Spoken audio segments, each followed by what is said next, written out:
Well, let's go ahead and get started. Dear Father, we're thankful again for our opportunity to open your word and to share what you have for us. I pray, Lord, that you will anoint your word as it goes out, anoint my lips to say just those things that you'd have said, and anoint our hearts to receive. And we'll thank you in Jesus' name. Amen. Amen. All right, so now we're starting the third chapter of Ruth. So remember, Ruth has been out gleaning in the fields, following Boaz's reapers, and of course Boaz left the command that they leave enough extra for her, and so she's been bringing home about an ephah, which is about 8 dry gallons of grain. She's been gleaning that much, which is a lot, bringing that home. Now, we're not sure if from the knowing from how they used to do things, we can assume that the reaping is now finished, that all the grain has been reaped and brought in, and it was they've been winnowing or threshing and winnowing the harvest. So that's kind of where we are at this point. Probably the gleaning has now ended. So there's nothing more to glean. The reapers are done. So what's winnowing? Winnowing means to blow or fan it. So what they would do is, and we'll get into that in a minute, how they did that. So we start off with Ruth chapter 3, beginning with verse 1. Then Naomi, her mother-in-law, said to her, "My daughter, shall I not seek security for you, that it may be well with you? Now Boaz, whose young woman you were with, is he not our relative?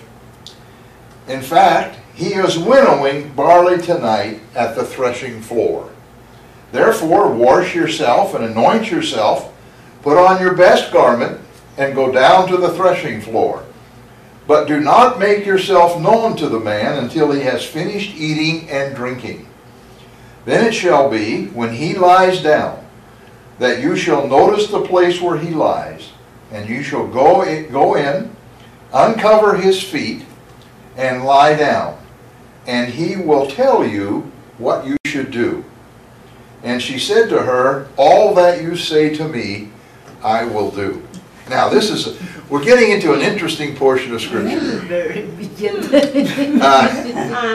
if you take it at face value without understanding what's being done here, it's very easy to completely miss what's going on. I missed it. And in fact it's interesting because I've read some commentaries where they missed it completely. I mean, this was, they start talking about the ethics of that day and the ethics of this, and ethics has nothing to do with this. This is not,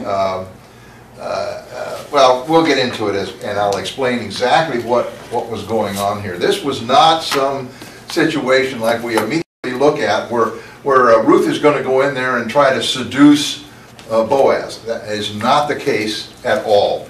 And we'll find that as we go through. All right, so Naomi, now the gleaning and the reaping is over. And Naomi devises a plan. And she says to Ruth, "My daughter, shall I not seek security for you?" What she's saying is, you're a widow, you're a young widow, how are you going to support yourself? The gleaning is now over. What are you going to do? You're a young widow.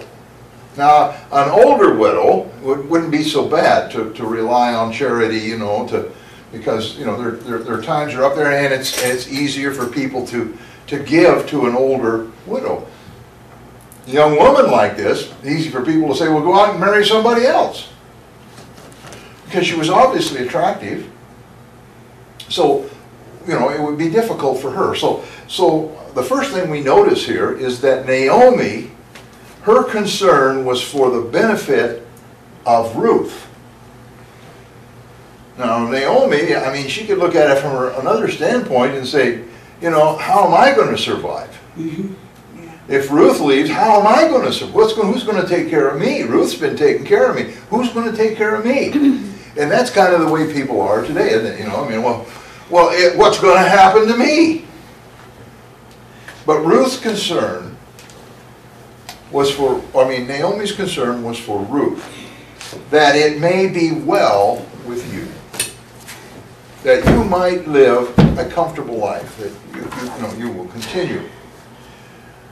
Now, she devises this plan. Now, first of all, she informs, I'm sure they had talked about it earlier, but she reminds Ruth that Boaz is a relative. Now, that's important. We're going to talk about this in detail here in a little bit. But keep that in mind, that Boaz is a relative. Now, here's what happens in those fields. At the end of the harvest, now, according to everything I've been able to read, the barley was harvested first, and then they just went right into the wheat fields.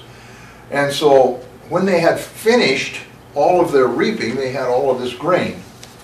Now, sometimes they would thresh as they went, and sometimes they would wait until the reaping was over, and then they would thresh. It depended on how many people, the farmer had, how many laborers he had, how much money he wanted to expend on people to do this. So we've reached the end of the harvest, and so before at the end of the harvest, they would then go into the threshing and winnowing. So what they would do, they had the threshing floor where they would crush the grain. Now, the threshing floor could be one of several things, but if they found a big flat rock, that was perfect. And they would use that big rock, they would chisel it off till it was level, and they would, if you had animals, had sufficient wealth to have an ox, then they would fix, you've probably seen pictures, they'd have a pole out there with this ox, and he would go around in a circle, and he would pull this big stone wheel, and it would crush the grain. And that loosened the husks off of the grain, as well as broke off any stalks or anything that was left on it. Well, then when they got through with that, they would pile that in a big pile. So all day long, they would thresh. And they would have animals, or they would pull it by hand, or however, however they used. Now, sometimes they just took a big flat place of land, and they maybe, the size of this table, a little bit bigger, or maybe the size of this room, depending on how much grain they had. And they would harden it. They would beat it, and they would mix chalk in it. And the chalk would help to harden the soil, as well as keep the weeds from coming up through the soil. And so you'd have this big open circle, and it would be very hard, and they would run the stone on that, and it would crush the grain. It would work the same as a stone that way. So whichever one Boaz had, we don't know. But we do know that they would work during the day, and they would take the threshed grain and they would pile it up. Now, they also would build a structure, and the structure would be just a roof, no sides on it, just a roof. And what they would do is, after they had worked all day in the hot sun, then they would wait until evening, and the winnowers would come in. After the sun went down, it would get windy, breezy, every night. And of course that cooled everything down, but it also provided the opportunity to winnow the grain. And so then these next crew would come on, and they would shovel the grain, throw it in the air, and the chaff would be blown off by the breeze, and the grain would fall down to the threshing floor. And then they would shovel the grain into this shed, and they would pile it up in this covered shed. And this, of course, would keep the birds off of it, and provide some protection in case it rained or whatever might happen. And so when they had finished with all the threshing and with all of the winnowing, the farmer would traditionally throw a feast. And he would bring in all of his workers, everybody who had worked on the harvest, and they would have this party. So what we see here is Naomi's knowledge of what Boaz was going to do. She knew that everything had finished as of this day. Now, it was also the farmers, or the landowner, would generally take charge of the threshing and the winnowing. Because, you know, not too many people are going to come in and steal a whole bunch of grain that hasn't been, you know, that's full of chaff and full of stalks and out in the field. They're not going to steal that. But after you've taken all of that out of there and you have grain, now that's valuable and it's easy to steal. So and also you're hiring people to do this, but do you really know your workers? You know, it's like today on the farms. They don't have all their workers year round. When it comes time to harvest, today, you know, they hire a harvesting company and they'll bring the big combines in and they just go from field to field and farm to farm, and you know, and you may only have 3 people working for you, but you're farming thousands of acres because you hire these people to come in. You hire the other group that comes in and plants, and then they move on to the next farm. And that's kind of the way it was here. So he didn't probably know these. They weren't his regular servants. These were people that he brought in just for the harvesting. So it behooved him to be there. So what these people would do is they would throw this big party, and everybody would come to the party. And then at the end of the party, the farmer or the landowner would go to his grain and he would guard the grain. He would sleep there, and probably had some servants, of course, that went with him to guard the grain. But that was tradition. He was going to be there, and Naomi knew this. So she devised this plan. She told Ruth, "Get on, you know, take a bath, clean up, put on your perfume and all your foofy stuff, you know, and put on your best clothes. Not to go to sleep with Boaz, to go to the party." She would naturally be invited to the party. She'd been invited to everything else he did, right? So she had an invitation. And so when it says here that you're to go there but don't make yourself known to him, it didn't mean don't say hello to Boaz. You know, he invited you to the party, be to the party, have a good time, but don't let Boaz know what your true agenda really is.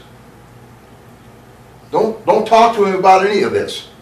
You don't mention anything about him being your closest relative or anything. You don't talk about that. You go have a good time at the party just like you always do.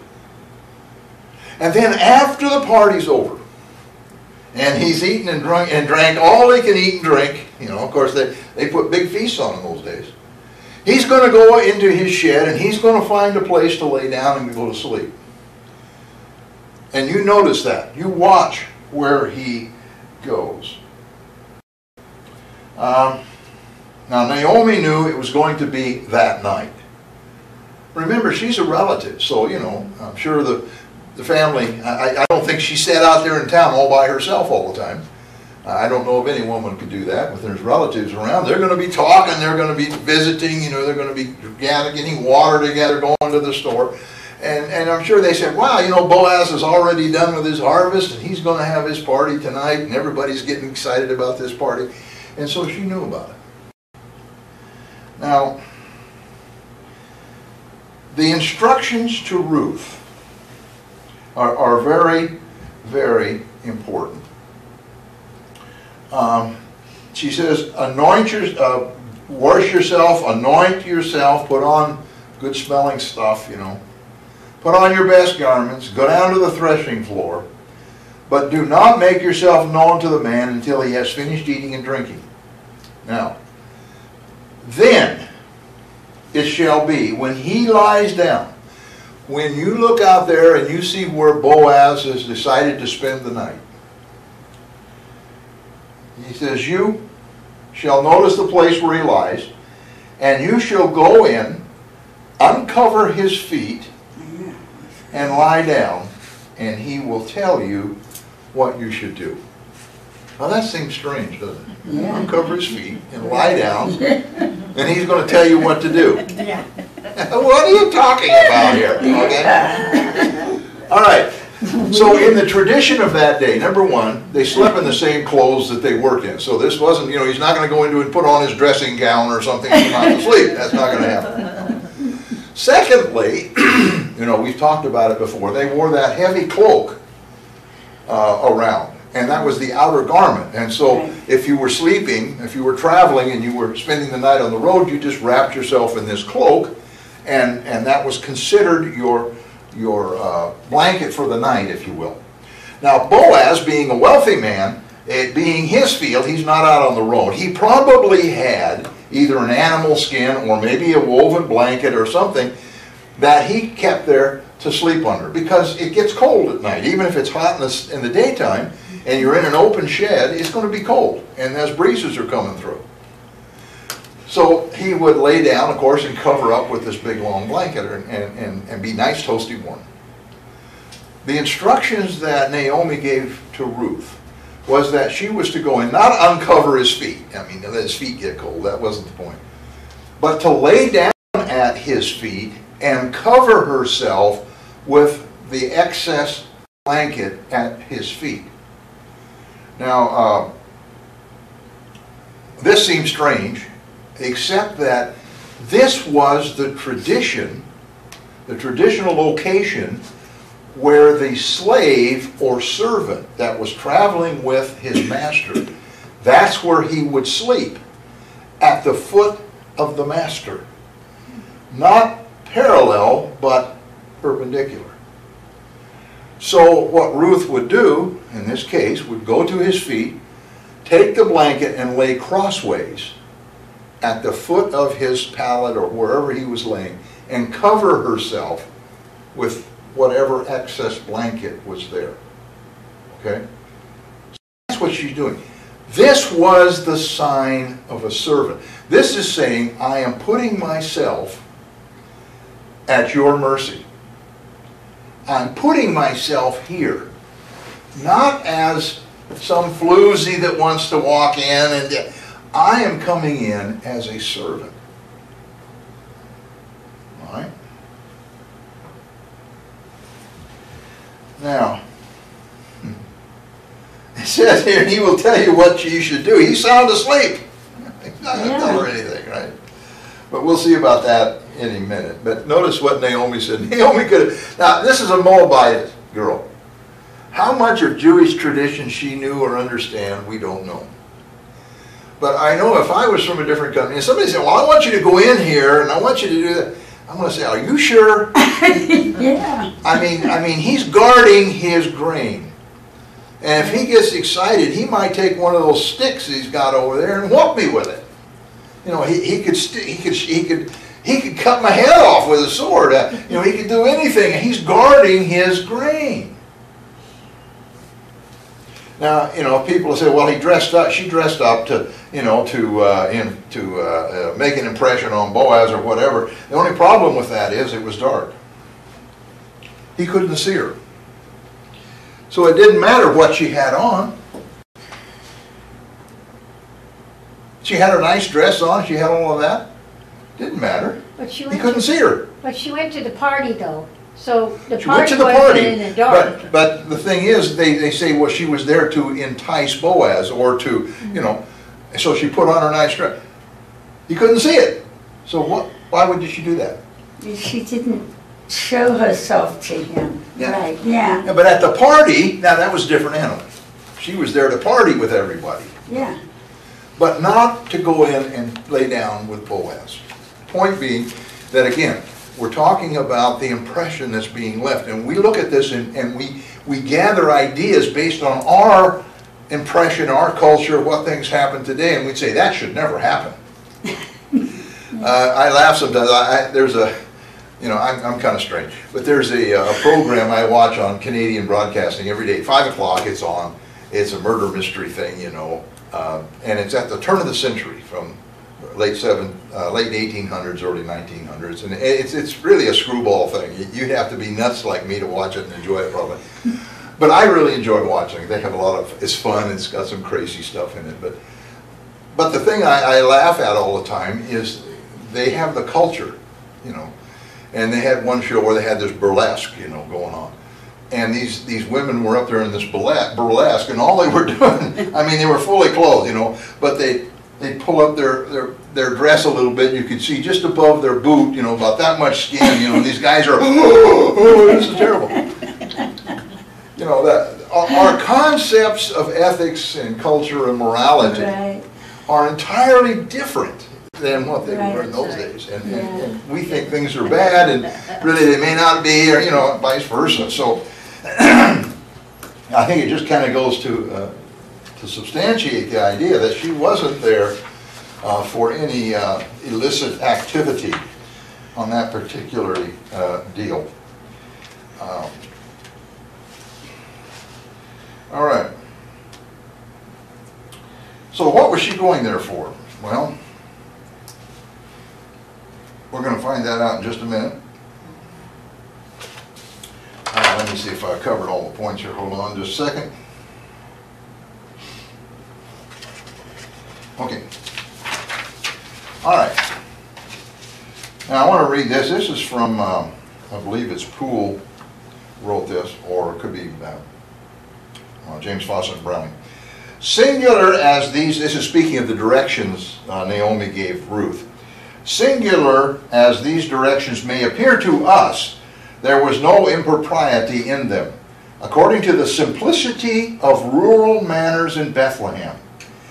In ordinary circumstances, these would have seemed indecorous to the world, but in the case of Ruth, it was a method, doubtless conformable to prevailing usage, of reminding Boaz of the duty which devolved on him as the kinsman of her deceased husband.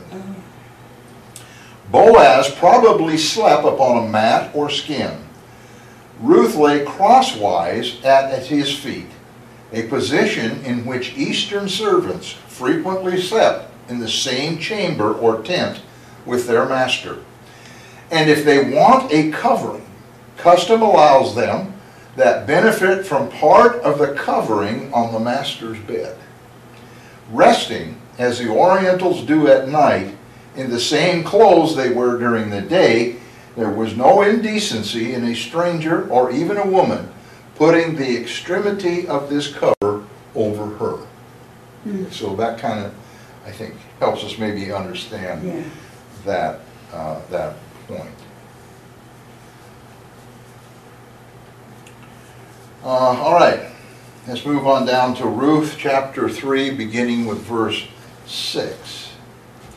So she went down to the threshing floor and did according to all that her mother-in-law instructed her. She had a party, she had a good time, you know, at the threshing floor. And after Boaz had eaten and drunk, and his heart was cheerful, he went to lay down at the end of the heap of grain. And she came softly, uncovered his feet, and lay down.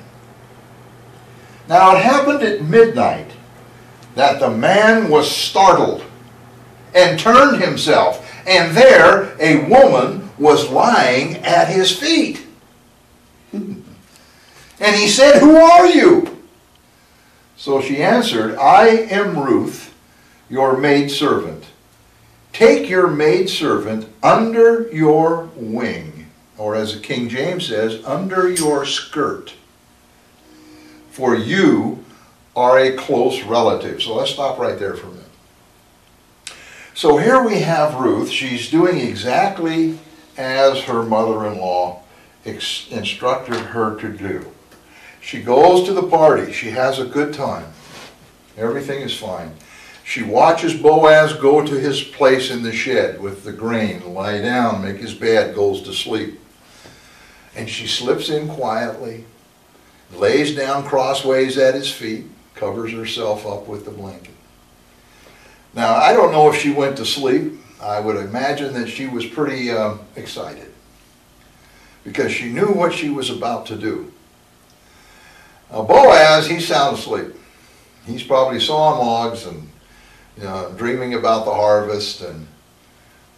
But about midnight, something startled him. It actually says he became afraid, is the actual Hebrew phrasing in there. And he turned. It doesn't mean he turned sideways. He actually bent down.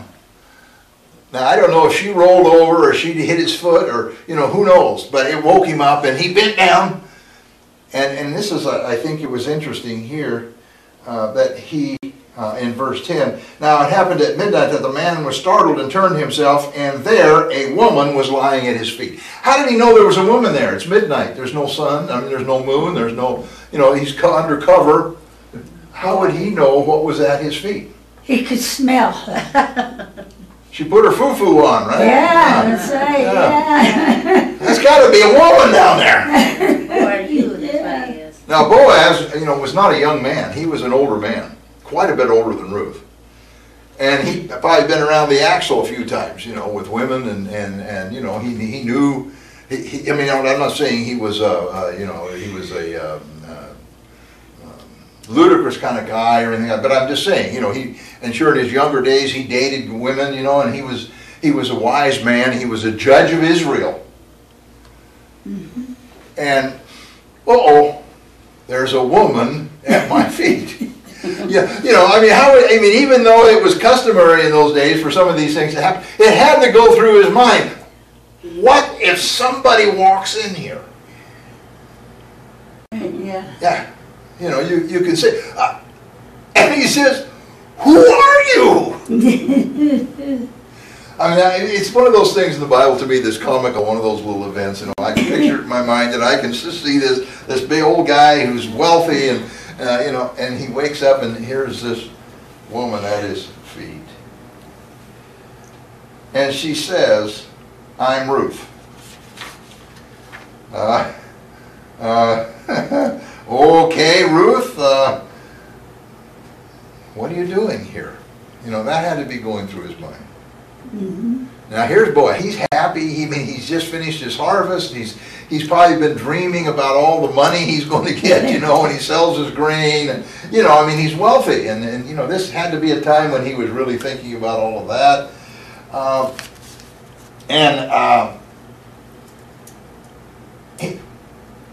He says, who are you? And she says, I'm Ruth. And then she does something interesting. She asked Boaz to marry her. Huh? Let me see. She says, I am Ruth, your maidservant. Take your maidservant under your wing, or also interpreted in the Old King James as skirt, for you are a close relative. Now this is a concept that we miss. It's easy to assume, again here, that she's talking about some kind of intimacy here, under the skirt or under the wing. But Boaz was a judge. That means he sat in the gate and all of these kinds of things.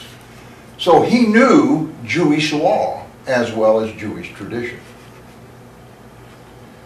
And so when she said, take me under your wing or under your skirt, that was a customary phrase that meant to provide protection to a woman through marriage. She said, take me under your wing, marry me because you are my kinsman. You're my relative. And we're going to go into that here in just a second. Now, Ezekiel chapter 16, verse 8. And I'm reading this from the Old King James because I think it tells it better. When I passed by you again and looked upon you, indeed your time was the time of love. So I spread my wing or skirt over you and covered your nakedness. Yes, I swore an oath to you and entered into a covenant with you, and you became mine, says the Lord God. The idea here that Ezekiel is putting forth is that Israel at that time had turned their back on God. They'd been away from God. And God had told Israel, I'm giving you a divorce. You're not my wife anymore. I'm divorcing you. And we read about that in Isaiah, if you'll remember. He covered it, and Isaiah covers it also. That he divorced them. You're not my wife anymore. I'm turning my back on you. But when he passed by again, And he looked at her again. It was the time of love. In other words, it was the time when Israel had turned their face again toward God. They were seeking Him. They were putting themselves in that position of being once again loved by God. And so what did God do? He spread His skirt or His wing over them to cover their nakedness. Not physical nakedness, but the fact that they were unprotected. There was nothing to protect Israel at that time. I mean, you know, they tried with their armies before, they tried, and it never worked. The only way Israel was ever protected was when God protected them. And so God then spread His wing to give them protection. And then He said, "You are mine. I have married you." Isn't that beautiful? Mm-hmm. And look at Ruth. Yeah. Moabite woman who, as we'll find later, virtuous, kind, always thinking of somebody else. Following Naomi, she didn't have to, she did it out of love, putting herself in a position of being loved. Husband was gone, no protection, nobody to love her, nobody to take care of her. But she put herself in a position to ask Boaz to marry her. How much does that parallel man today? Man is unprotected. Man has put themselves in a position away from God. They put themselves out there and they think the world is going to protect them, and they've tried everything in the world and nothing protects them. Nothing takes care of them. But when they put themselves in a position to be loved by God, then they can ask, "Put me under your wing." You know, we talk about statements like accepting the Lord as your personal Savior, and accepting the Lord for this, and accepting. There's a certain truth to that, but it's really not a matter of accepting. It's a matter of putting ourselves in a position that He will accept us. Yeah. We miss that. We have this social idea that God is such a benevolent, loving person that He's just, all you have to do is ask, no matter who you are, and He's just going to grab you and love you no matter what you do, and everything's fine for the rest of your life. It's not the way God operates. He wants us to make ourselves lovely. Now that doesn't mean we have to live a certain way before we're saved. I'm not saying that. There's been all kinds of things, you know. I actually had one of my relatives that thought that in order to be saved you needed to come to church, make your life, turn your life around, and do all of these kinds of things and put yourself in a position to before you repented. And I said, no, I don't know. The problem with that is repentance means to change directions. It doesn't mean you changed it. It means that's what you're going to do. Yeah. It's a future tense, present future tense. So when we come to the Lord, we put ourselves in that position by repenting, by saying, I've been a jerk, a knucklehead, or whatever, you know, the problem is, and I, from this day forward, I'm going to change directions. I'm going to be something different. Mm-hmm. Now, Ruth lived an exemplary life as far as we can tell. However, she was a Moabitess. She was still a foreigner. She was still not under the full auspices of the law. She knew the law, knew some of it, and she may have been involved in proselyting into Judaism, but you know, there was still that barrier. But by putting herself in the position of the Jewish servant, she put herself in a place of saying, though I was a Moabitess, though I was an idol worshiper, even though I've lived a good life, I need to put myself in this position of servitude to you before I ask you to cover me. It's amazing, isn't it? Yeah. How some of these stories, all of a sudden, you start to see how they parallel Yeah. so wonderfully what the Lord has laid out. Now, Boaz, of course, knew his relationship to Elimelech and to Mahlon, who was Ruth's husband, passed away. And so, this was not news to him that she was his responsibility under the law. Let's read from verse 10. Then he said, "Blessed are you of the Lord, my daughter." He didn't say, "What are you talking about? Who do you think you are coming in here and asking me to marry you?" No. He said, "Blessed are you of the Lord, my daughter, for you have shown more kindness at the end than at the beginning, in that you did not go after young men, whether poor or rich. And now, my daughter, do not fear. I will do for you all that you request.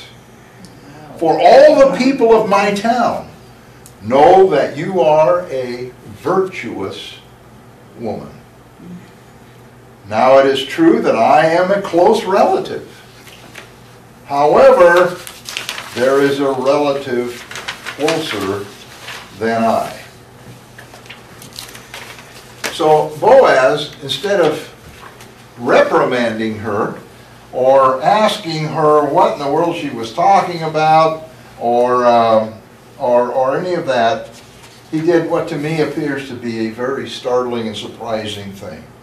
He says to you, "Blessed of the Lord." In other words, be blessed of the Lord.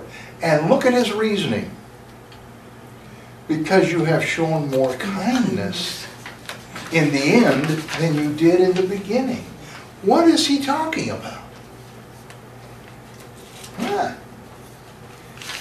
Well, when we look at all of the actions of Ruth, now, going clear back to when her husband died and her, what would it be? Anyway, her husband's brother died, and brother-in-law. Yeah, that was brother-in-law. When he died, and her father-in-law died, so here they are, and Ruth decides to go back to Israel. Who is it that went with Ruth back to Judah? Back to Bethlehem? Went with Naomi. I keep mixing those two up. It was Ruth. Orpah was evidently a wonderful girl. We see absolutely nothing to say that Orpah wasn't a wonderful girl. And she treated Naomi well, evidently, and was kind to Naomi also, and walked to the Naomi, and originally said, "I'll go with you." But when it came down to push and shove, Orpah decided to go back home. Back home, she can marry somebody else. She was young, and she could continue her life and build a family, and there's nothing wrong with that, right? They were Moabites. There's nothing wrong with that. She wasn't going to go live the life of a prostitute or something, or as far as we know, her intentions were very virtuous. But the thing about Ruth was, she could have done the same thing, but her desire was not to satisfy her own needs. Right. It was to satisfy the traditions of her husband. She was showing kindness to her husband because in going back to Jerusalem, in going with Naomi, in staying with Naomi, in saying, I'm going to stay with you until you die, and after you're dead, they're going to bury me in the same place you are. There was the opportunity for her to continue the lineage of her dead husband. The kindness was in the beginning to her husband. Because it was Jewish tradition, it was very important that the lineage continued through the male children. Now we do that today, to some degree. We look around and we say, boy, I hope I have a son, because if I don't, the name goes away. There won't be anybody, to carry on the name and the family and all of that. It just kind of that's the end of that one. Yeah.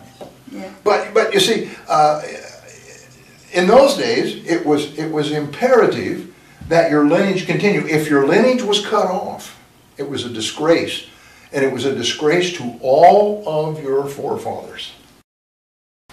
If Mahon did not have a son, it was a disgrace. And now, with both sons gone, Elimelech would not have had a lineage beyond his 2 sons. Naomi would have been considered childless. You start to see what happens here. Okay? And so the name, Elimelech's name, would have been now disgraced. Considered cursed of God. And so out of kindness, out of a desire to continue, and in some way, lineage for Mahon, she traveled with Naomi. She worked as a gleaner. She remained virtuous. The fields, these young guys in the fields, I'm sure there were some good-looking guys in that field. And Boaz's reference to whether they were rich or poor tells me his sons might have been out there.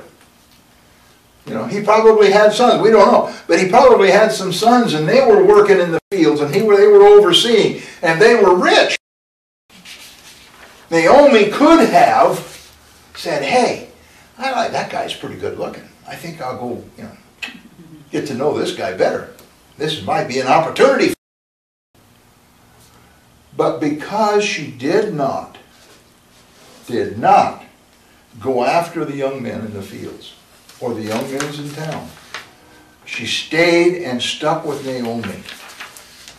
And she says, now, your kindness is greater than at the beginning. Why? Why would that be? Because she was allowing Boaz to take on a position very difficult and very costly, but also extremely honorable, in that it would give his relative, Mahon, and I don't know what the relationship would have been, but it gave him the opportunity of continuing a dead lineage. Right. So the kindness wasn't just to Mahon, it wasn't just to Naomi, it wasn't even just to Elimelech, but it was also to Boaz, because she said, I am giving you the opportunity of being my kinsman redeemer.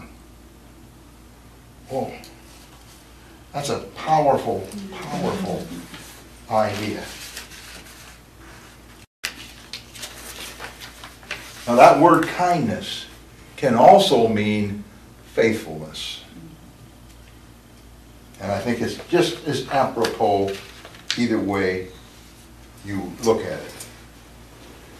All right, so what is this law of kinsman redeemer? So I have a very lengthy thing to read to you. Wet my whistle before I start in on this diatribe. Anyway, this is the law of kinsman redeemer.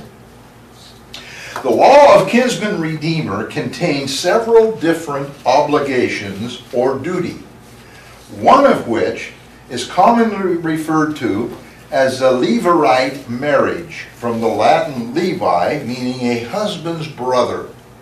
According to this law, if a man in Israel died without leaving his wife a son, It was the duty of the deceased man's nearest relative, if he lived nearby, to marry his dead brother's wife and raise a son by her in his dead brother's name.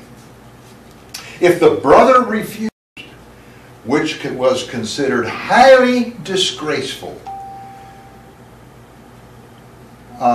we waived all ownership rights to the inheritance of the deceased brother, which he would have received had he married his dead brother's wife, though they would have gone to the sons conceived by the dead brother's wife when they reached manhood. In other words, if you accepted the role of redeeming kinsman, then if there was an inheritance from the dead relative, you received that inheritance.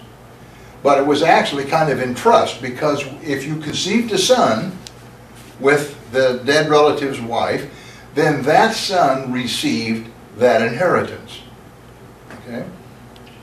And by the way, they were expected to take care of that inheritance. They weren't expected to go out and blow it. They were kind of in trust on that.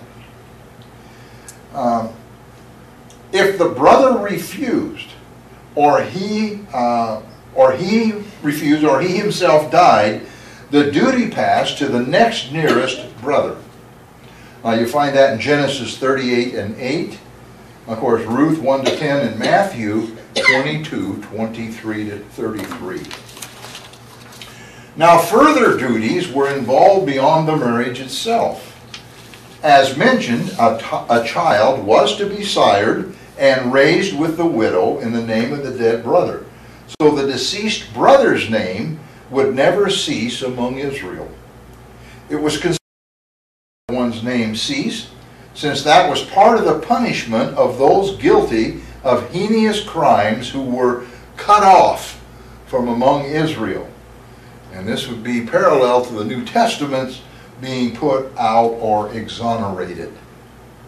Further, if the dead brother or his surviving wife had sold his property, it was the obligation of the living brother to buy back the property, included with marrying the dead brother's wife and buying back the property, were also inherent responsibilities which came with each, such as the protection of the wife and the protection of the property, which included chasing off any squatters who may have unlawfully made their residence there.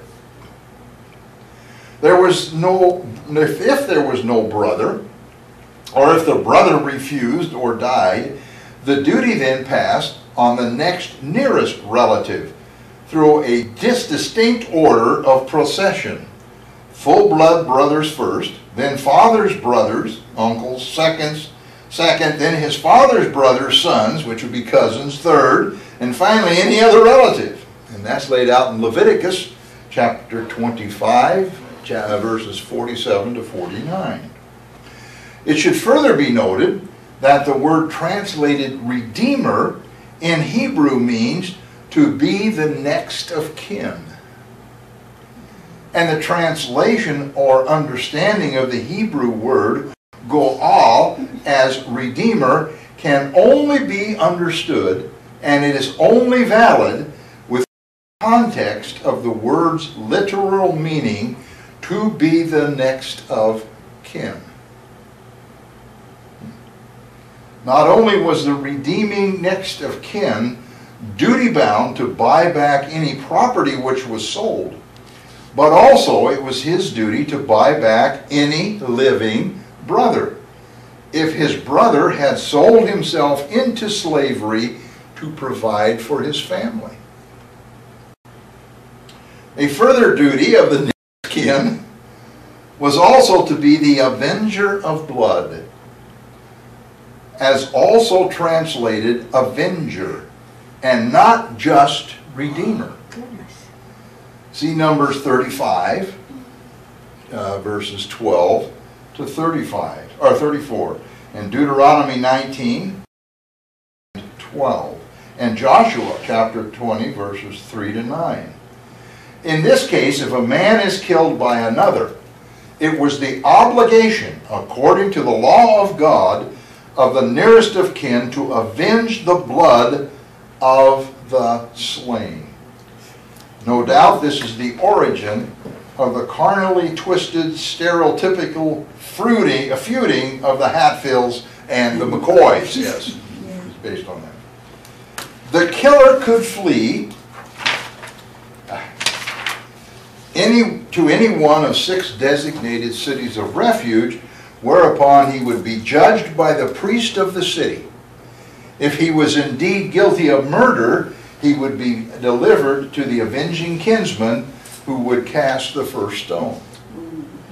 If he was innocent of murder, but still guilty of involuntary manslaughter or an accident, he was to remain within the city of refuge until the high priest of that jurisdiction died.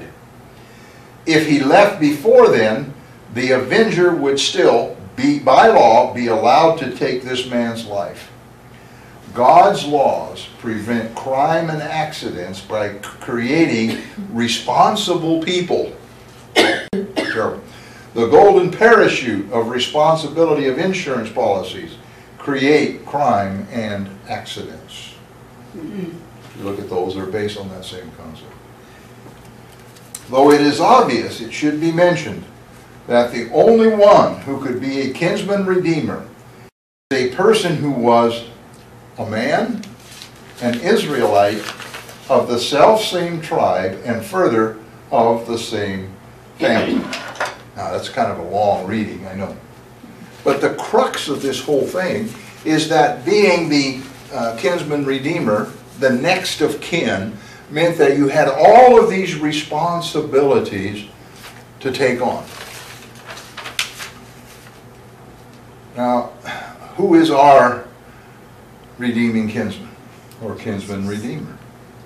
It's Jesus Christ. As you look at this, as you go down through this, he's not just here to save us. We look at the cross and we say, well, he saved us. Yeah, that's really great. He saved us. But he did so much more. He took on the responsibility of our next of kin. Redeemer, next of kin. That reverts to this law that I just went through.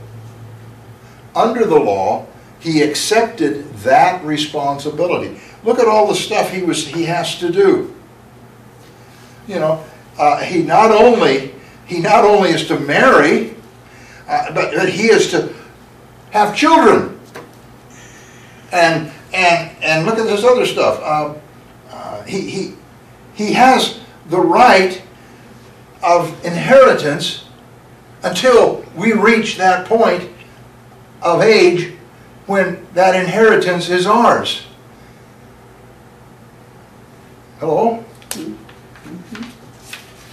Jesus said, everything that's the Father's is mine.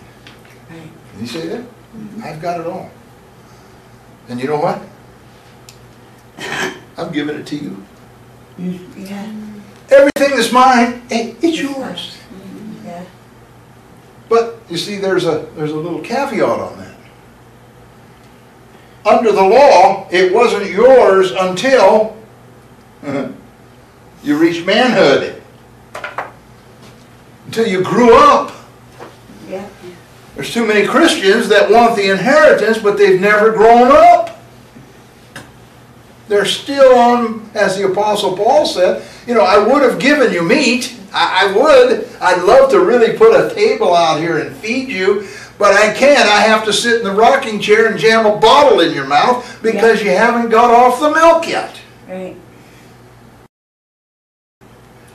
As kinsman redeemer, Jesus has the obligation to pass that inheritance on to us, but it behooves us to reach a point of manhood, of maturity. I mean, you can go all the way down this thing. Every one of these applies to Jesus. In the New Testament, it talks about what the devil has taken from us. He said the devil, you know, he's taken all this stuff from you, but Jesus wants to restore it to you. Our property has been stolen from us We've allowed it to go into disarray. The reason it's been stolen is because we have sold it to the devil for our own good, our own pleasures, whatever it might be. And guess what? He's obligated to bring what the devil has taken from us and restore it to us. That just came to me, or I would have a reference, because I don't know that. Yeah.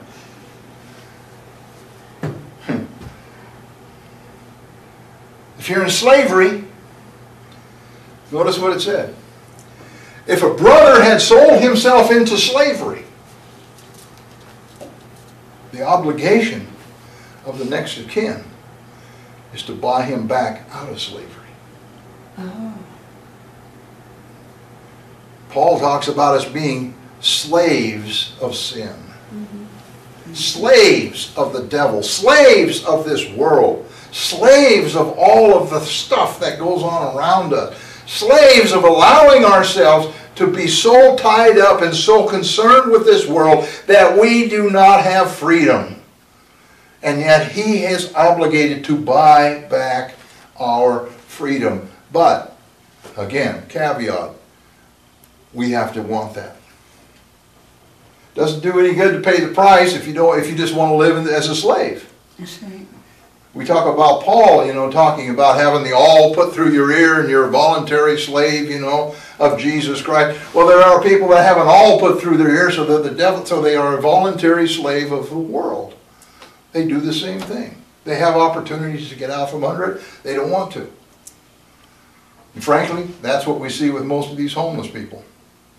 They have opportunities, but no, they don't want to. They are enjoying what they're doing. So I say, let them enjoy it on their own, without me having to pay for it. Anyway, off to politics. All right, so that's the law, the Levirate law, and it was this that Ruth was pertaining to. So getting back to our story, what Ruth is telling Boaz, or asking Boaz to do, is to meet obligations. If it was just marry her, if I was Boaz, I'm an old guy, and maybe he was my age, I don't know how old he was. And I get some good-looking young gal here, and she says, I want you to marry me. I would be flattered, and I don't, depending on if I was in those days when you can have all the wives you want, I might say, yeah, that's a great idea. Hey, I'm all for that one. But there was more to it. Right. Because he had to take on all of these obligations. Right. Now,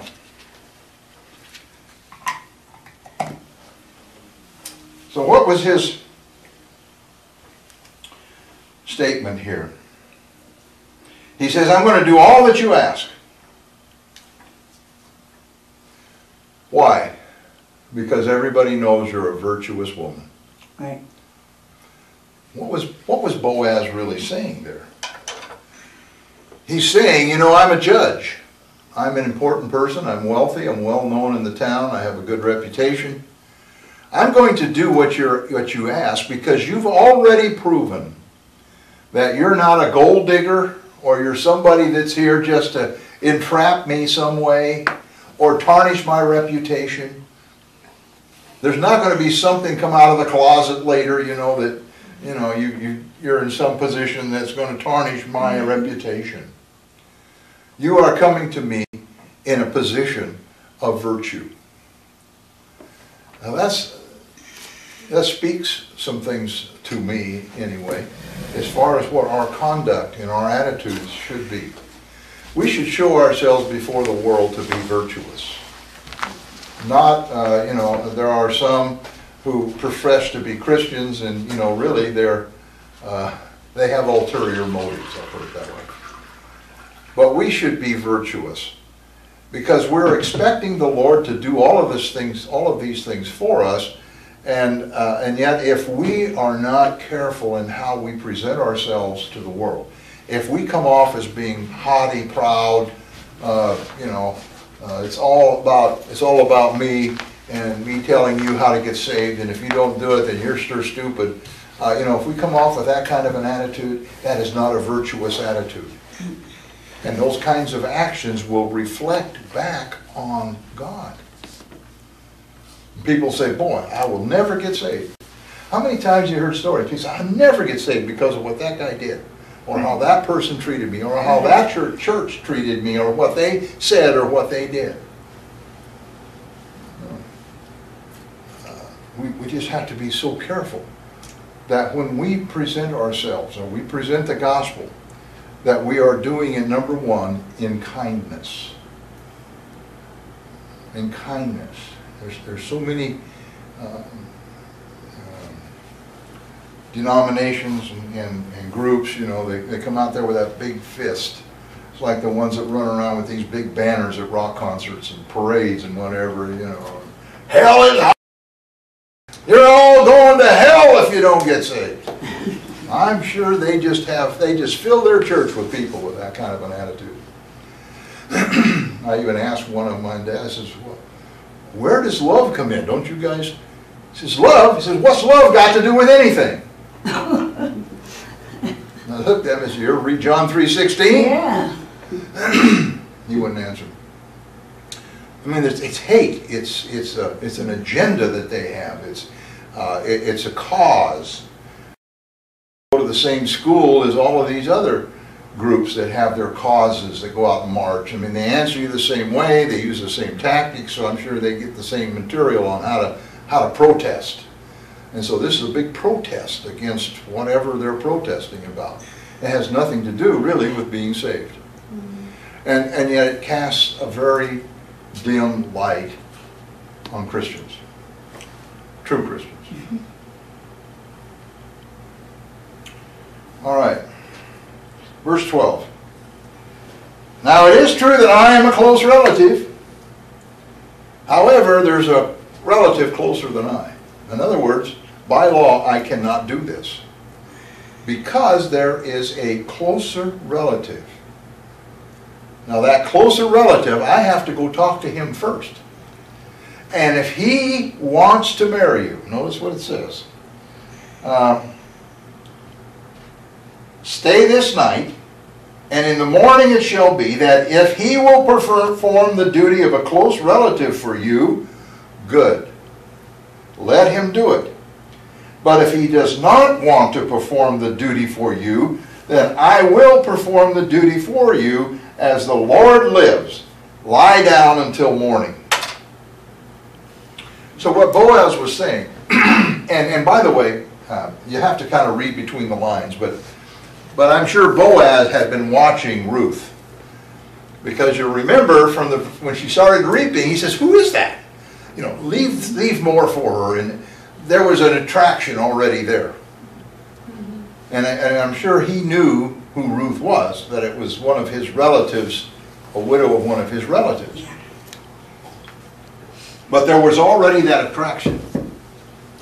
And so I think what Boaz is saying, if he wants to exercise his duty, that's good.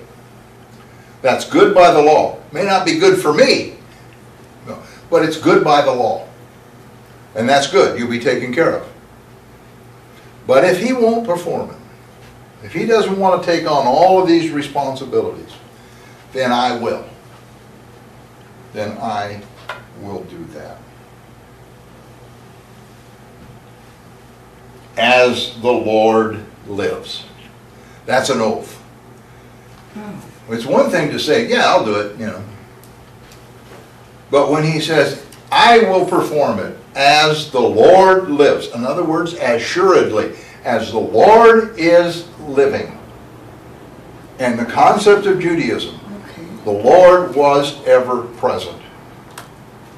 He was eternal, meaning he was ever present, the ever-present one, or the existing one. As he is the eternal God, the ever-living, ever-present God, I will do it. That's like saying on a stack of Bibles, or on, you know, or if you're really, Lord, strike me dead if I don't do it. You know, that's the context, or not the context, but the feeling that Boaz is putting into this. This was a statement that means this is exactly what I'm going to do. So then he told her, go on back to bed. Now, I find this interesting because at this point he could have said, you know, it's probably better if you go into town. It's still midnight, you know. Make your way back into Naomi's house and I'll contact you in the morning. But no, he said, you stay with me tonight. In that position of servant. Because in that position of servant, I can protect you. His protection started right then, even though he may not be the kinsman redeemer or the next of kin. So she lay at his feet until morning, and she arose before one could recognize another. It's still dark, couldn't recognize each other.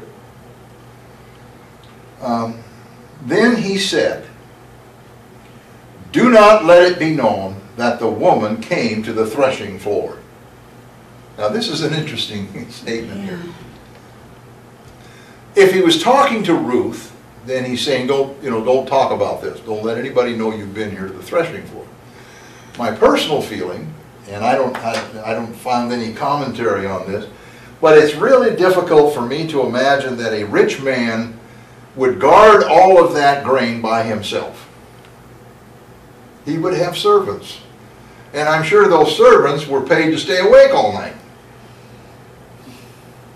So the servant or may have been there and seen Ruth come in. Now whether they knew what was going on is immaterial. But I'm sure if they were, of course it was dark, so how would they see? But they may know that she was there. How did he know? The foo-foo, you know. So my feeling is he's talking to his servants. He said, I don't want you to tell anybody that there was a woman on this threshing floor. You see, he still had to worry about his reputation. He was a judge. He could not be found to be, in adultery or messing around. That this would not be acceptable. And so, just don't tell anybody about it. Now, some people say, well, I was being deceitful. No. Does everybody have to know everything? Yeah. In this day and age, the prevailing thought is that, yeah, we should be able to know everything about anybody at any time. No, it's none of my business. I personally don't want to know about who is talking to who about what. I don't care. I want to know what the outcome is. I understand negotiations, and sometimes you say things in negotiations that are really, really on the, you start negotiations out here in the end and you work towards the middle. So you have an extreme right and extreme left, and you fight that down and you discuss that down till you come in an agreement in the middle. And if you go out and grab those initial, where you go into a bargaining thing, you can draw anything you want from that. That's an extreme position you start with, and you work to the middle. Right. It's called compromise, or, So people, but they all want to seize, this person is a radical because he said this. He was in negotiations. What business is it of yours? You want to find out what they agreed to, not where they started. That's politics. Anyway. All right. So anyway, wanted to protect her. And then 15, he says, also he said, bring the shawl that is on you and hold it. Now the women had this shawl, and some of them had a head covering, hung down, very much like the men who wore the big over coat thing. They had this shawl, and it was for the same purpose. It was heavier, and that's how they could stay warm if they slept or whatever. And so he said, bring that shawl and hold it. And when she held it, he measured 6 ephah of barley and laid it on her. Then she went into the city. Now we know an ephah is about 8 dry gallons. So here she was.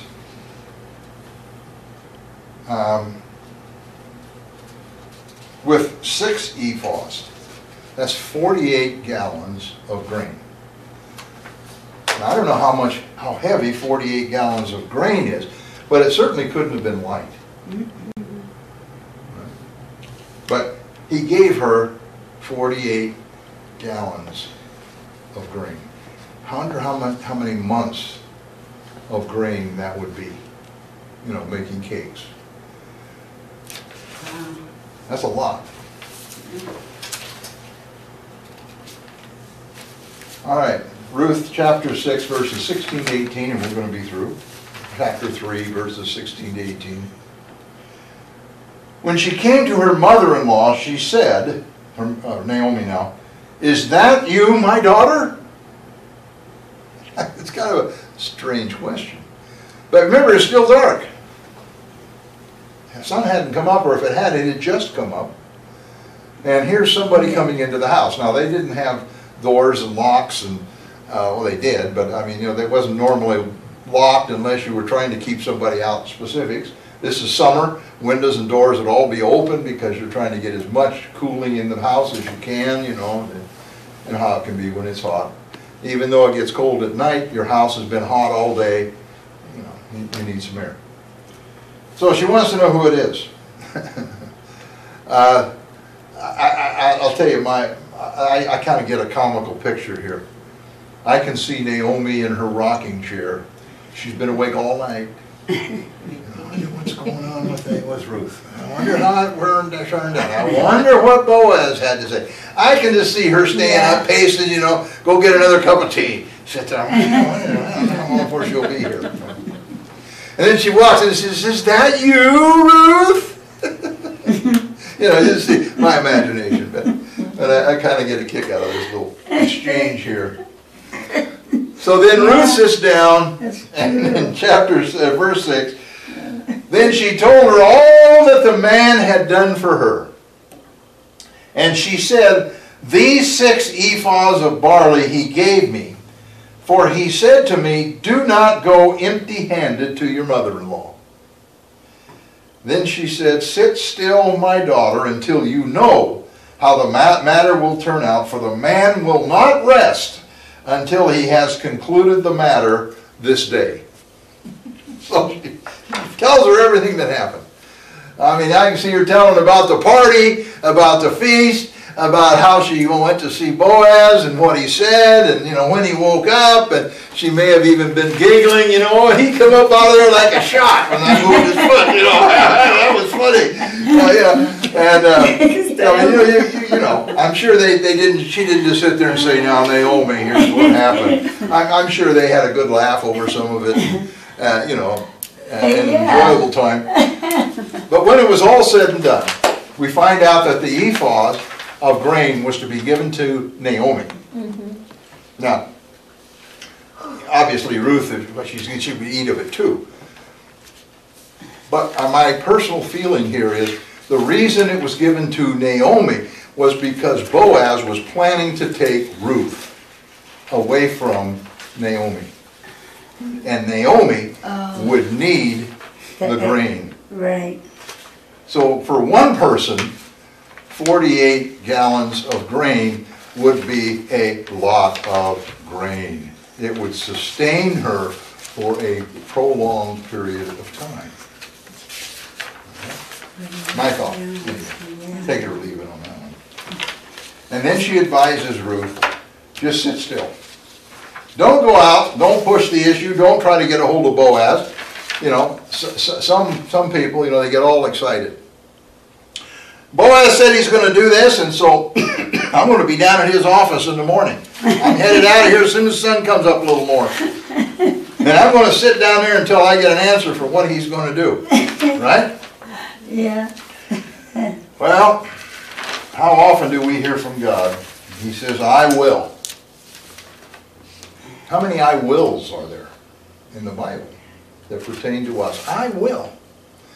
And you know, when God says "I will," He doesn't have to oath. He doesn't have to give an oath with it, because there's no word any higher than His. If He says "I will," it means "I will." And yet, how often do we get so excited and what's the word? You know, we just can't wait. We just, you know, I gotta go. God, where are you? God, when are you going to do this? And all he hears is us banging on the door or sitting in his waiting room. God, when are you going to do this? You said, now when are you going to do this, God? Now, God, when are you going to? And He's already said He would do it. Right. We just need to sit still and wait until he does it. Keep our fingers out of his work. Absolutely. Oh, it's so We hard. get ourselves involved, and when we put ourselves in there, there's not room for him. That's right, yeah. So she said, just sit still. Why? Because she knew Boaz.